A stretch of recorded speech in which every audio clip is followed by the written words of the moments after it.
Hello Bookish friends, welcome to another Tag Tuesday video. In today's video I'm going to do a tag that was created by Sandy Lander, and I was kindly tagged by my dear friend Margaret Pinard. I really liked the tag questions with detailed descriptions of the books that we wanted to talk about. So let's start with the first prompt, which is catalyst. The catalyst or inciting incident gets the story moving. What's the book with a great hook or a memorable beginning? The Dark Matter by Blake Crouch. This book starts with a robbery, and we try to find out what is the reason behind all of these weird things that are happening to our protagonist. Second prompt is foundation. A foundational or fundamental book. It could be a children's story or a YA novel from your past. What's a book that you consider the introduction to your reading life? I always give the same answer to such questions, which is Pollyanna by Eleanor H. Porter. I fell in love with reading by this book, and I reread the whole series over and over again when I was little, so that the books completely fell apart. The third question is nostalgia. We often enjoy those things that bring back memories. What's the book that's inspired you to text an old friend, or look up an old TV show online, or write a note to a past teacher? I very recently finished the memoir of Julie Andrews Edwards titled Homework, a memoir of my Hollywood years.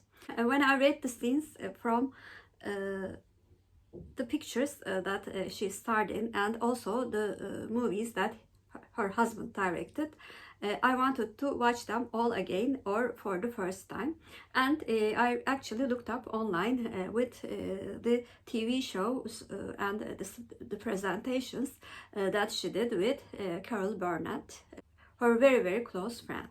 Question 4. Quick. In today's world, we are often in a hurry. What's the short story or novella you enjoyed that made such an impression on you that you can't get it out of your mind? When I read this question, the first short story that immediately came to my mind was Yellow Wallpaper by Dorothy Perkins Gilman. This is a very powerful psychological horror short story. What makes this short story so memorable was that how deeply we get into the psychology of the protagonist by just using a very few words. Question 5. Nature. We can't always be consumed by technology. What's the book, fiction or non-fiction, that inspired you with its message or characters to go outside? Did the book have animals for characters or for companions? Did the characters spend time camping or journeying through an outdoor world? Tell us. This prompt is not my prompt for sure.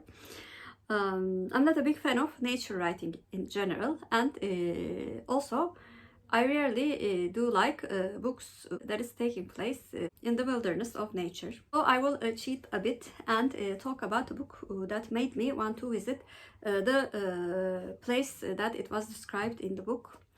Uzun Beyaz Bulut Gelibolu, Long White Cloud Gallipoli by Buket Uzuner.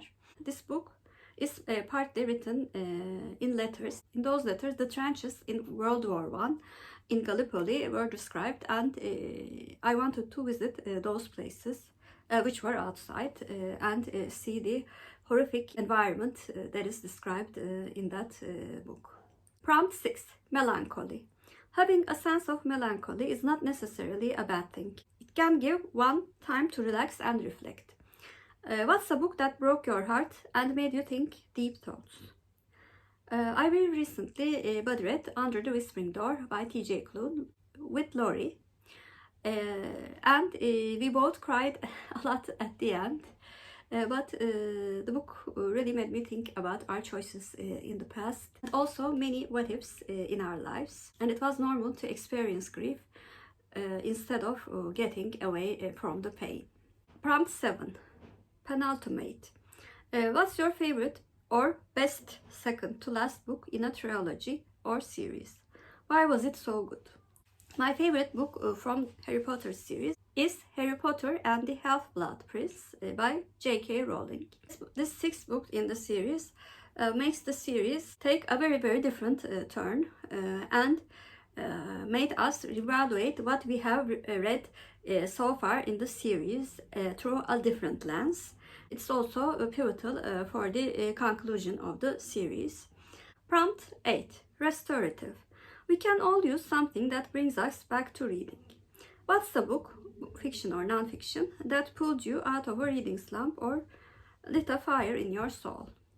When a quite big earthquake in my city happened in 2020, I actually did not want to read many books. However, I had planned a buddy read with Rainy, and our book was When Calls the Heart by Janet Oak. Rainy, of course, suggested that if I do not feel like reading that book too, we could postpone it. However, when I started reading the book, I really liked the kind message of the book, as well as the sweet romance between the main characters. Maybe it was sort of like an escape from all the disaster management work that I have been doing, but it was the right book at the right time with its very positive social messages. And we have a bonus prompt, which is gift. What's the book you would give to a dear friend as a birthday or Christmas present, and why?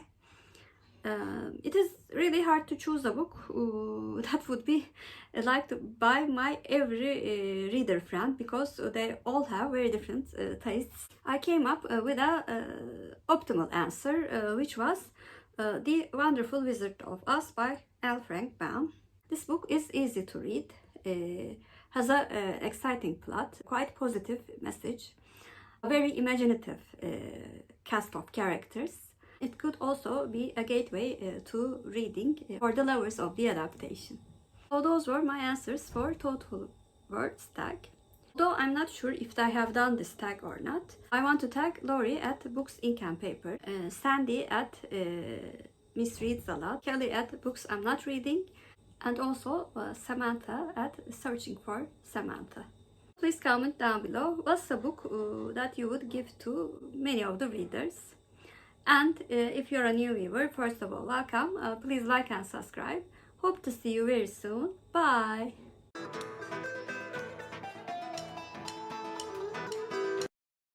As for Turkish word of the day, I'm going to choose thoughtful.